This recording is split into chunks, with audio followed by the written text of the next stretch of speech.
Hello. I can't believe there's so many of you here. This is nice. So, as Gar told you, originally this is going to be an interview in the traditional sense with one other human being talking to me and asking questions and stuff. And so when I learned that that wasn't going to be the case, I kind of immediately thought of one of my heroes who I'll talk about later that has been very influential on this project, the novelist and essayist Walker Percy, who in one of his posthumous collection of essays, the final piece in there, the book is called Signposts in a Strange Land. The final essay is called Questions They Never Asked Me. And it's an interview that Percy wrote with himself. And so I thought, in the spirit of Walker Percy, and in the absence of another human up here, I would ask myself some questions. And this is going to be really awkward. And so it's okay if you feel really uncomfortable right now. So do I. If nothing else, go read Walker Percy's essay interview later. It's hilarious. So here goes. We'll do this until it gets really old. Okay, so who are you and... Hang on. Wardrobe change. Okay, so who are you and why are we here?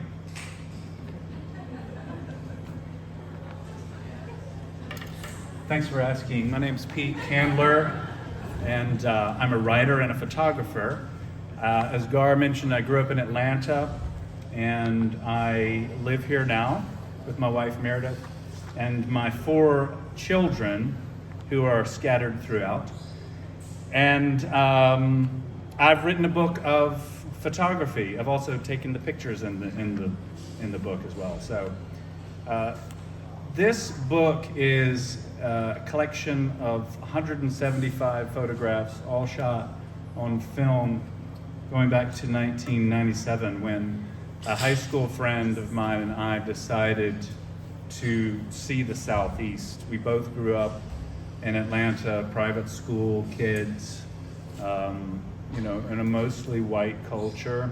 And in college, we also went to college together, and in college at Wake Forest, we were reading Flannery O'Connor, and we're just kind of blown away by her writing, her kind of darkly comic vision, and also her depiction of this world that was completely alien to me as a kid growing up in Buckhead in Atlanta. And so we had this idea of just setting out on the road and seeing what the rest of the region was all about. We had 3 rules. There were no hotels, no interstates, and no maps. So this was 97, so there were no smartphones. GPS wasn't really a thing, and it was still using maps was not like a radical thing to do. But anyway, we started in Atlanta. We had a basic idea of going to New Orleans, turning at New Orleans, and coming back, and everything else was totally up in the air. And we did that in 97, and we had such an amazing experience that first year. We thought we'd do it again. We did it 5 times up until the early 2000s, and then because of life and jobs and that sort of thing, we took a long break. And a few years ago, I was having lunch with a friend of mine here in Asheville who's a historian, a real historian, not a fake one like me, but who used to run the Center for the Study of the American South at University of North Carolina, Chapel Hill. And he said, there's a book I thought might interest you. I've been reading it, and I thought you might like to know about it. It's called At the Altar of Lynching, The Burning of Sam Hose. It's a little dark and gruesome, but it was about this horrific episode in Georgia in 1899. And I'd never heard of Sam Hose, but he introduced this really uninviting sounding book to me by saying also, oh, by the way, and your family comes up in it a lot. And I thought, well, I'm not sure I really want to read that. And eventually I did get around to reading it, and at about this same time, I was sent by a magazine called The Christian Century to Montgomery to write about the opening of the lynching memorial in Montgomery that opened in about 2018. And so this was a classic Pete moment, by the way. When I went down there, I didn't look to see what the times were when the place was open. So I got there, and the museum was actually, the memorial was actually closed that day. Terrific. So I went to the bookstore, which was still open, and I purchased a book about the history of lynching in the United States. And on the first page is the Sam Hose case. And I won't talk about it here. I've written about it elsewhere, but it's worth learning about.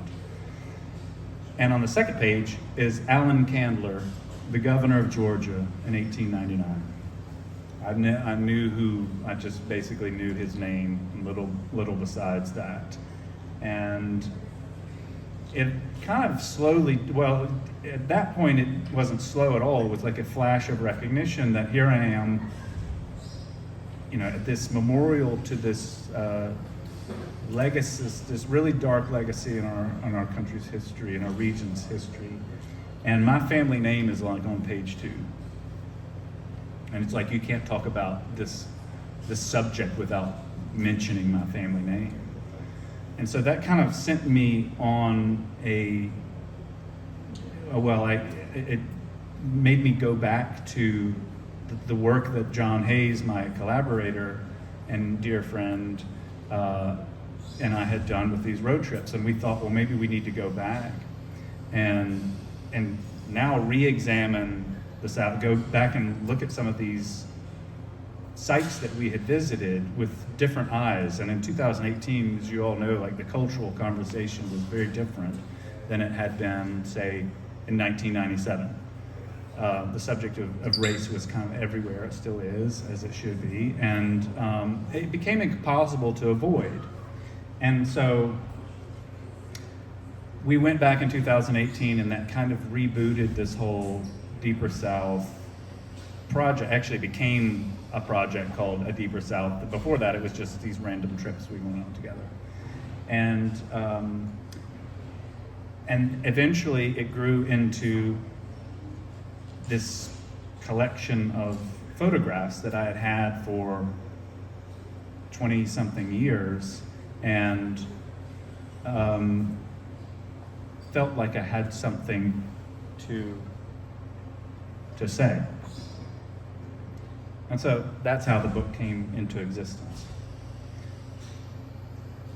So that was really helpful. Thank you for saying all that. That was really illuminating. And that makes a lot of sense. Okay. So why are we here at Citizen Vinyl, though? Why this particular location? Excellent question. Thank you. It's almost like you read my mind. I forgot the wardrobe change. Sorry. It's a little complicated. I have, ever since this place opened, I've kind of loved it because there's a real analog sensibility to what this place represents. Vinyl records. I don't have a turntable. I wish I did. I feel like I should get one now. But I love this idea of things being made here and music being made here, literally pressed right next to us. I think they're still operating. And also the food and coffee is really great too. And the merch, you should buy Citizen Vinyl merch after you bought all of this stuff. But what I love about that is that this book is all film photography, and which is also an analog medium. And in an age which privileges kind of immediacy and everything is digital and electronic, the idea of a physical object that you put on a machine and it vibrates and it makes music is, a friend of my parents calls this FM. You can guess what the F stands for, but the N is magic. And it's like, this is FM to me. The fact that you have one of these, a piece of vinyl that you can run a little needle across and it produces Muddy Waters Live at Newport 1960, or you name it. It's just mind-boggling that that actually works. In the same way, film to me is similarly magical. It's basically rocks that are ground up, embedded in a sheet of gelatin plastic, and then when exposed to light, they turn dark, and that creates a negative image, and then from that you create a positive image. And like, that is just crazy that that actually works. And lots of people over decades and centuries thought of this. How? I mean, it to me, like, the idea of taking an image with a digital camera and that information that's going through the lens is converted to ones and zeros is far more comprehensible, easier to make sense of than these materials are transformed by their exposure to light and then they become something else. It's like when silver halides, which are the materials that are inside embedded in black and white film and color film, when they become exposed to light and they darken, they become somehow like more themselves, more of what they are, which I know sounds really metaphysical and kind of philosophical, but it's one of the things that continues to attract me to shooting film as opposed to digital. Not that there's anything wrong with digital. I shoot digital photography of my kids, I guess. That's a bit of, sorry. I shoot film of them too. But this act of shooting in film also creates different habits, I think. And I think one of the things that I talk about in this book is the way in which shooting film makes you behave differently. And it forces you to slow down, to take your time. Film is an expensive medium, and it's costly to shoot film. It's costly to make mistakes. It's costly to have film processed. And it takes time. And you take your images, and sometimes you have to wait 2 weeks until you get to see what they actually look like. And so a lot of us, like, that's a real pain in the butt. That's a real inconvenience. But to me, I mean, gradually over time, I came to appreciate the disposition that kind of forces you to adopt with respect to the world, to kind of slow down, wait. You don't have to see it right now. And sometimes what comes back to you is better than what you imagined. Sometimes it's worse. Sometimes it's nothing at all on our, and how that was reflected in the choice of images. And what Melanie pointed out was that the cover image was, it's right here. It's larger if you haven't seen the actual cover of the book, and it's taken from the Hill House, which is on the property of the farm called Andalusia, where Flannery O'Connor lived for the last 13 years of her life with her mother, and wrote the great bulk of her fiction.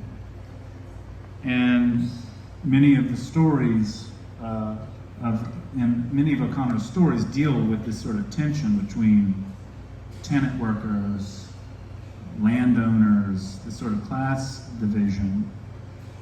In particular, the two stories that Melanie mentioned are The Displaced Person and The Enduring Chill, both stories which involve like a migrant worker in them. So her point was, I think, that like the obvious thing to take a picture of when you go to Andalusia is the staircase. There's an iconic photograph of Flannery O'Connor standing. If you're not familiar with O'Connor, she was from Milledgeville, and she contracted lupus when she was in her 20s, I think, late 20s, and then early 30s, and then she died of lupus at age 39. A total prodigy, genius, the most, I think, singular writer probably in American literature. Just unusual and weird and hilarious and dark and just profound. Anyway, there's this picture of her standing on the porch with her crutches of Andalusia. And I've shot that porch myself. I've got the images of like her, where she would have stood. But that this was a less obvious choice because it's like the back roads of Andalusia. Like everybody goes and sees the. There was a hilarious picture I saw once recently, years ago, about it was a photographer taking pictures of other tourists taking pictures, but it was off center. So it was like he had one in front of the Tower of Pisa, and everybody gets the picture of themselves in front of the Tower of Pisa, right, lined up like this, so it looks like you're holding it. But he had gone like, so that nothing lined up. So you just had all these people standing in the middle of the field like this. And so it's like the altered perspective, which changes your understanding of what's happening and what you're actually seeing. So this was kind of like a choice, a backroad sort of decision. As with the Finster, there's a big spread of a picture from Howard Finster's Paradise Gardens in Summerville, Georgia, that is the photograph itself is pretty sparse, and the theological term would be apophatic. There's not a lot of language. It's just an absence of language. And Finster was like, he's famous for his artwork is wordy. He's got drawing, he's got paintings and words everywhere. And so I think, Melanie, your point was that this was sort of a backroads and sort of sensibility brought to Howard Finster because, yeah.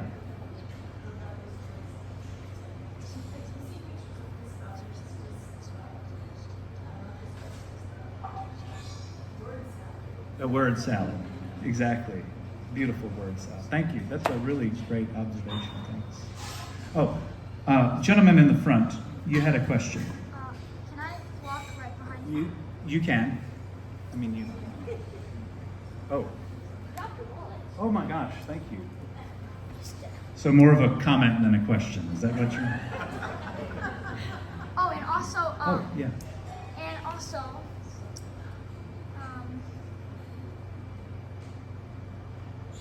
Thank you for liking the awesome pins. Thank you for buying a pen. Yeah. Anyone? Yes. Awesome shirt, by the way. Where'd you get that? Thank you. Are there? Yeah. Stolen. Yeah. One of a kind. I love the photograph behind you, where it has a cross on it, and I was looking at that earlier. Does it say "Is Sim"? It does. Yeah. Can you speak about that? Okay. So does anybody recognize where this is from? Any South Carolinians in here? No? Wow. This is from Columbia, South Carolina. This is from our second trip in 1998. Maurice Bessinger was a barbecue, what's the right word? A barbecue patriarch in Columbia, who has Morris, I don't know how you pronounce his name. Maurice's piggy parks all over Columbia. This was the home base, the original store. And yes, so it says barbecue, and then there's a cross. There's like, it's not there anymore. The piggy park is still there, but there was like a Christian evangelistic ministry next door, which was also owned by Piggy Park. It was their outreach division, but it had this cross in front of it with like a rolling marquee. And so if you look at it, it says barbecue is sin, which we could debate. But anyway, it was sort of this juxtaposition of like classically Southern food ways and like Christian fundamentalism.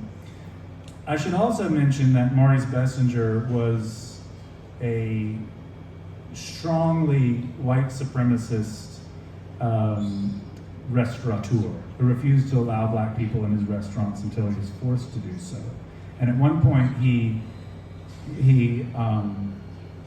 had a Confederate flag on his bottles of barbecue sauce that would sell in like Walmart and stuff.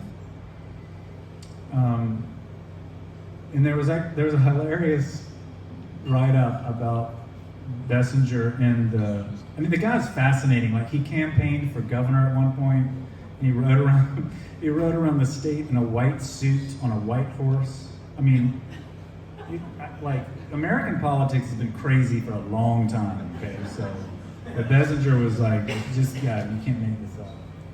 Anyway, there's still an operation, but they don't have the Confederate flag. Oh, I was going to tell you about the New York Times article about Bessinger, the dogs about like, yeah, it's really offensive that he had the Confederate flag like at his store and on his barbecue bottles, but his barbecue sauce is like an abomination. He's famous for the mustard sauce, South Carolina mustard sauce. That's his, supposedly, it's attributed to him. But anyway, I don't, for the record, believe barbecue is sin. But, or if it is, it's really good. Available for purchase, by the way. That can be over your mantelpiece if you want. Anybody else? Yes. Very pragmatic question. You said one of the rules was no hotels on your road trips. Does that also extend to motels, or is that the loophole? And where did y'all sleep? Excellent question.